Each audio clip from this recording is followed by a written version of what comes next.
Bonjour tout le monde, mon nom est Julien Brault, cofondateur de Arbekin. Aujourd'hui, je vais vous parler de quelque chose que, si vous m'écoutez au bureau, vous avez probablement fait si vous êtes comme la majorité des gens dans l'Amérique du Nord. Vous avez été à la machine à café au bureau, vous avez bu un bon café. Attendez une seconde, j'en ai besoin, comme tout le monde. Commencer ma journée avec ma petite dose de caféine. Et l'idée, c'est que le café, c'est une commodité que tout le monde consomme. C'est même une commodité qui est négociée sur les marchés financiers, c'est-à-dire qu'on peut acheter des contrats de futures, des contrats à terme pour avoir du café. Cela dit, je ne suis pas sûr si ces contrats-là, c'est plus lié à la météo que d'autres choses. Donc, je vous invite pas à... L'idée, c'est pas de spéculer sur les futurs prix du café, mais c'est de parler de comment faire de l'argent en tant qu'investisseur boursier avec le café. J'ai trouvé une liste, il y a beaucoup d'entreprises dont le sort est intimement lié au café. J'ai commencé par des marques qu'on connaît. Je ne sais pas si vous connaissez Vanout, sont un peu partout au Québec, qui ont été vendus à Green Mountain Coffee il y a quelques années. Green Mountain qui a fusionné avec Dr Pepper. Je pense que c'était le groupe Dr Pepper Schweppes ou quelque chose comme ça. Donc maintenant, ça s'appelle Keurig Dr Pepper. Et le symbole, c'est KPD. Donc KPD va me donner accès à Keurig. KPD. PD. Attends une seconde. Je sais pas pourquoi on ne trouve pas. Keurig. Docteur. Ouais. Ah non, c'est KDP. C'est moi qui ai fait l'erreur. KDP. Ah, en fait, c'est moi dans mes notes qui a fait une erreur. Donc, Keurig Dr Pepper, on parle d'un ratio coût-bénéfice à 37,41. Donc, on paye vraiment cher pour la compagnie. Honnêtement, juste là, ça m'intéresse beaucoup moins. La consensus des analystes, c'est neutre. Il y a quand même un dividende de 2 qui est intéressant.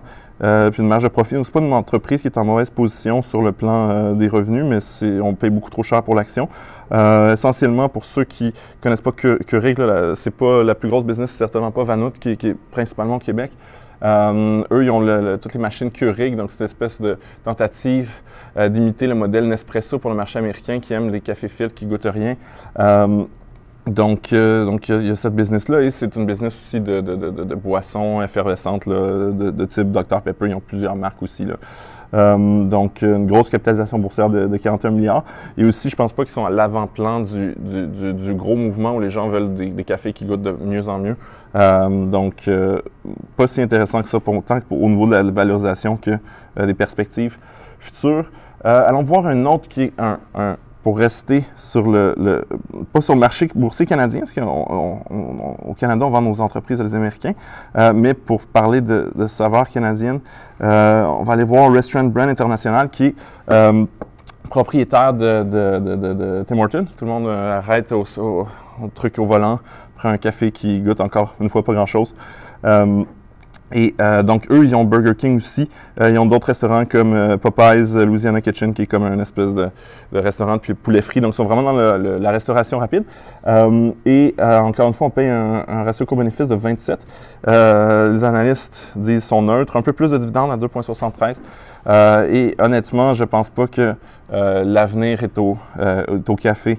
Est au café Tim Hortons, ni à Burger King, qui, selon moi, là, si on compare, mettons, on pourrait comparer Tim Hortons à Starbucks, Tim Hortons qui vise les gens qui s'en foutent un peu plus du goût puis qui veulent payer moins cher. Même chose du côté si on compare Burger King à McDonald's, selon moi, c'est une compagnie qui est moins bien positionnée pour l'avenir. Donc, surtout un ratio coût-bénéfice aussi élevé, donc trop cher encore une fois.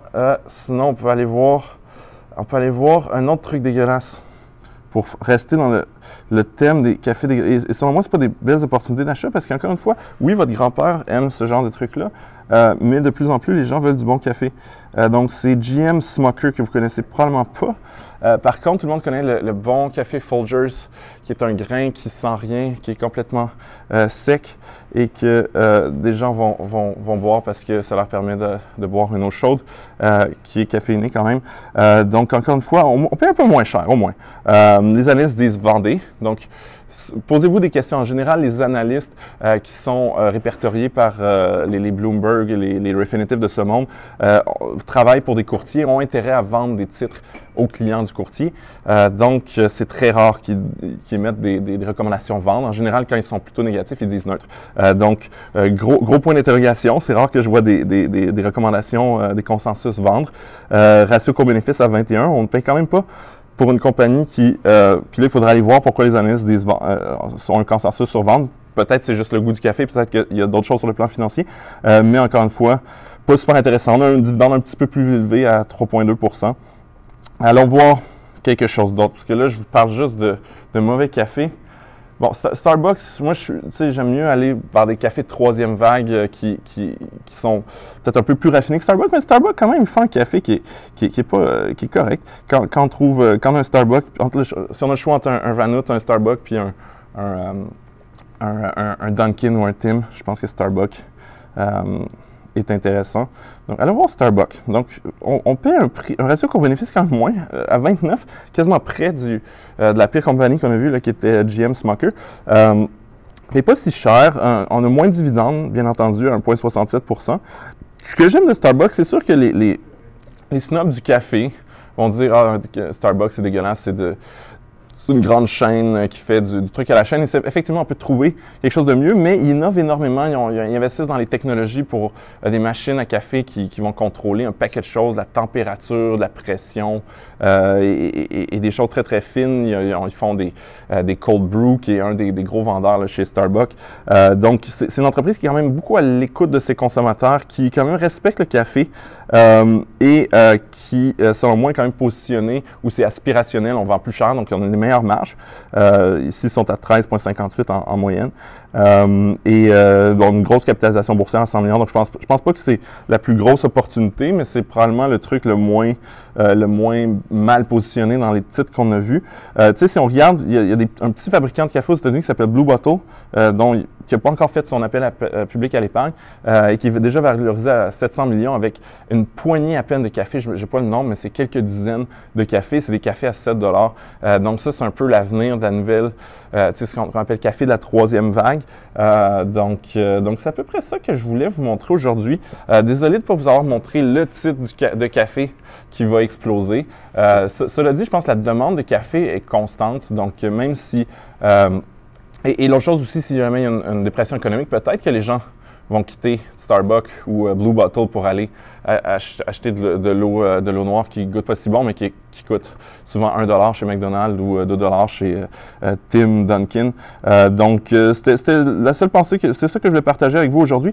Sur ce, si vous avez des investissements boursiers, je vous invite à télécharger Arbekin sur Google Play, le App Store. Super application mobile qui connecte à vos comptes d'investissement, analyse votre portefeuille, vous donne toutes les données dont vous avez besoin pour devenir un meilleur investisseur boursier. Puis ça vient à 14 jours d'essai gratuit, donc vous risquez rien à l'essayer. Sinon, on a une super offre avec Desjardins Courtage en ligne. Ça vient avec 3 mois d'abonnement à notre application, un cours en ligne sur l'investissement et 10 transactions gratuites. Et c'est disponible au arbacon.ca/Desjardins. Sur ce, je vous souhaite une bonne semaine.